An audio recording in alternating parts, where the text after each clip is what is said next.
أعوذ بالله من الشيطان الرجيم. بسم الله الرحمن الرحيم. ومن يرغب عن ملة إبراهيم إلا من سفه نفسه ولقد اصطفيناه في الدنيا وإنه في الآخرة لمن الصالحين.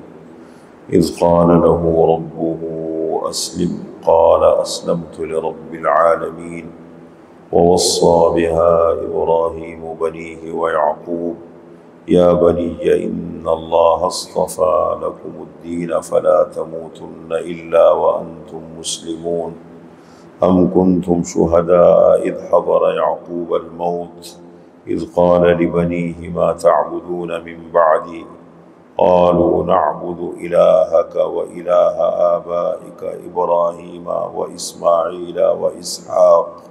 إلها واحدا ونحن له مسلمون. تلك أمة قد خلت لها ما كسبت ولكم ما كسبتم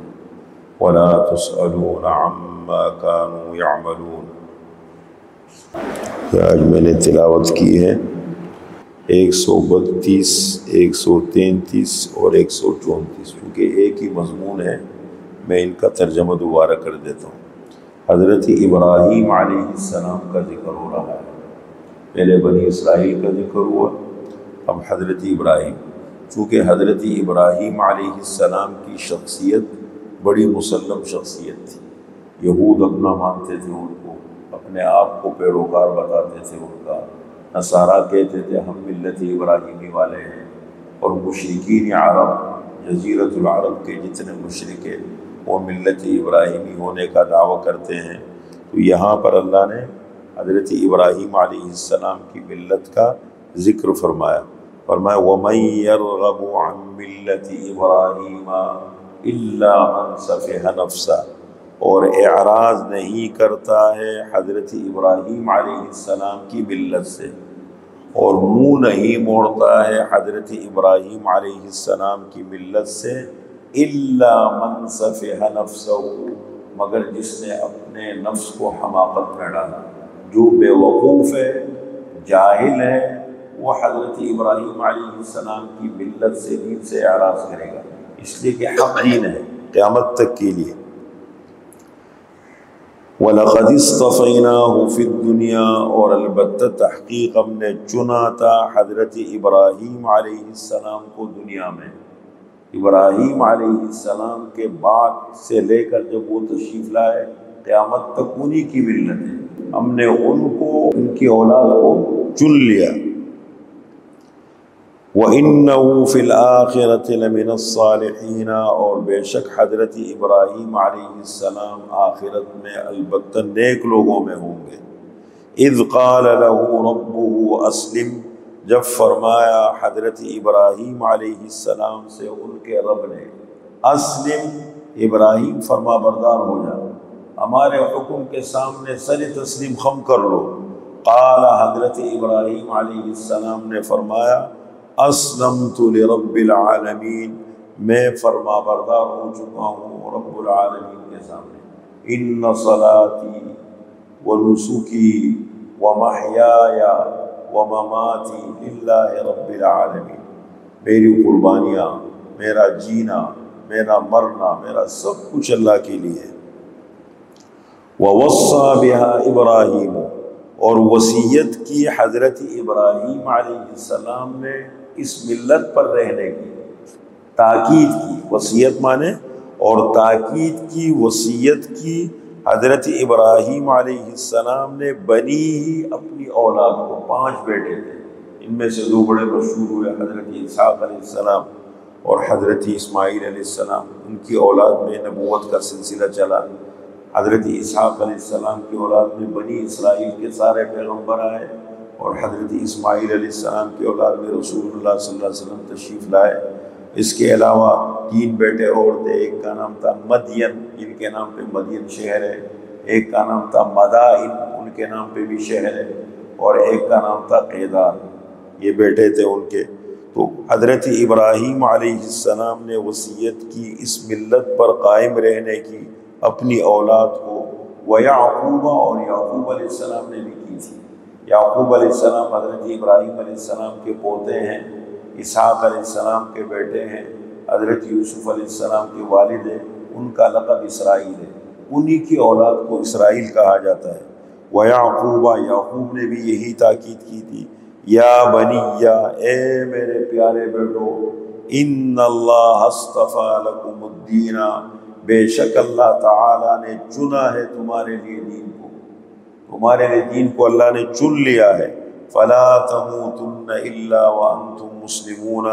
بس تمہاری موت نہ آئے مگر اسلام کی حالت میں، اسی پہ ڈٹے رہو، قائم رہو، جس چیز پر زندگی گزارو گے، قائم رہو گے دنیا میں، اسی پر موت آئے گی۔ فطری چیز ہے، جس ماحول میں جس سوچ کے ساتھ انسان زندگی گزارتا ہے وہی سوچ آخر میں ملتی ہے۔ اسی طریقے سے جو آدمی دن بھر جو کچھ سوچتا ہے، جو کرتا ہے، رات کو خوابوں میں وہی آتا ہے، اور اسی طرح جس طرح زندگی گزارتا ہے موت بھی اسی چیز پر آتی ہے۔ انہوں نے ایک بہانہ بنایا، کیونکہ یہود کو تو اچھی طرح معلوم تھا، جب آپ صلی اللہ علیہ وسلم مدینہ منورہ تشریف لے گئے، اس سے پہلے بھی بعد میں بھی، کہ یہ نبی آخر الزمان ہے، ساری نشانیاں دیکھ لی، اچھی طرح پہچانا،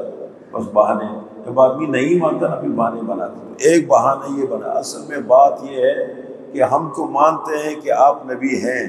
لیکن ہمارے یعقوب علیہ السلام کے انتقال کا وقت جب قریب آیا، ان کے 12 بیٹے تھے، وہ مصر چلے گئے تھے، پہلے یوسف علیہ السلام مصر گئے، کنویں میں ڈالے گئے، پھر انہوں نے اپنے بھائیوں کو بلا لیا مصر میں، اور پھر بالآخر حضرت یعقوب علیہ السلام کے انتقال کا وقت جب قریب آیا، انہوں نے سارے بچوں کو اکٹھا کر لیا اور ان سے سوال کیا۔ تو انہوں نے کیا کہا یہود نے، اصل میں ہم تو ٹھیک ہے قبول کر لیں، لیکن مسئلہ یہ ہے کہ ہمارے یعقوب علیہ السلام نے وصیت کی تھی کہ صرف یعقوب علیہ السلام کی ملت پر قائم رہنا، اس سے پیچھے مت ہٹنا۔ اللہ تعالیٰ اس کا جواب دے رہے، اس زمانے کے یہود کو جو مدینہ منورہ میں تھے، اللہ جواب دے رہے، ام کنتم شہداء، کیا تم موجود تھے، تم اس وقت موجود تھے، حاضر تھے،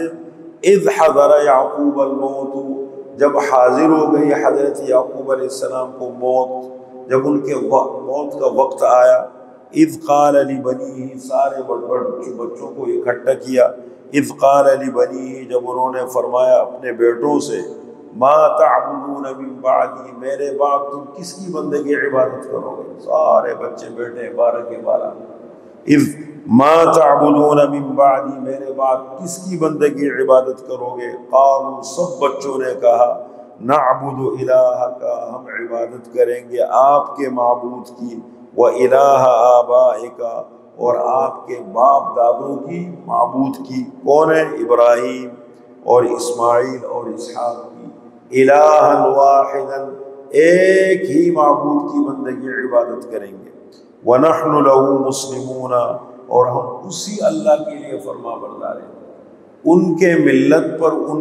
کے دین پر قائم رہنا ہے۔ لیکن ایک چیز ذہن میں رکھے، کبھی کبھی آتا ہے نا، کسی خاندان سے آدمی کا تعلق ہوتا ہے یا کسی بڑے گھرانے سے تعلق ہوتا ہے، تو آدمی اس زعم باطل میں، خوش فہمی میں مبتلا ہوتا ہے، میں تو فلاں خاندان کا ہوں۔ اللہ، یہ چیزیں نہیں چلتی، سب اللہ کی مخلوق ہے، کالا ہے، گورا ہے، امیر ہے، غریب ہے، کسی بھی قوم زبان کا ہے، جس نے دین کو سینے سے لگا لیا اور دل سے دین سے محبت کی، وہ اللہ کے ہاں آ گیا، اور جس نے نہیں کی، کسی بھی خاندان کو، یہ چیزیں اللہ کے ہاں نہیں چلتی۔ آپ صلی اللہ علیہ وسلم نے اپنے سب چچاؤں کو، سب کو ایک ایک کو مخاطب کے، بھائی دیکھو، یہ مت میری بیٹی فاطمہ، یہ مت سمجھنا کہ میں محمد کی بیٹی ہوں، جو کرنا ہے دنیا میں اپنے لیے کر لے۔ پھوپھی، اپنی پھوپھی سے، صفیہ سے کہا، پھوپھی اپنے لیے جو کچھ کر سکتے ہو کر لو اس دنیا میں، یہ اس امید میں مت بیٹھنا کہ میں ان کی پھوپھی ہوں۔ ٹھیک ہے، نسبت بھی بہت بڑی نعمت ہوتی ہے، بالکل، لیکن اس کی لاج بھی رکھنی چاہیے۔ نسبت بالکل ہو، پھر آپ اس کی لاج بھی رکھیں، اس کا خیال کریں۔ فرمایا دیکھیں بات یہ ہے، یہ جو کچھ ہے، یہ بڑے حضرات تھے، بڑے لوگ تھے، بڑے کام کر کے اللہ کے ہاں پہنچ گئے، اور امانت تمہارے حوالے کر دی۔ اب تم سے تمہارے اعمال کے بارے میں اور ان سے ان کے اعمال کے بارے میں پوچھا جائے گا۔ تلک امت، یہ ایک امت تھی، قد خلت، جو گزر گئی، لہا ما کسبت، ان کے لیے ہے جو کچھ انہوں نے کمایا، اپنے اعمال لے کے اللہ کے ہاں پہنچ گئے۔ وَلَكُمْ مَا كَسَبْتُمْ، اور تمہارے لیے ہے جو تم کماؤ گے۔ وَلَا تُسْأَلُونَ عَمَّا كَانُوا يَعْمَلُونَ، اور نہیں پوچھا جائے گا تم سے ان اعمال کے بارے میں جو وہ کیا کرتے تھے۔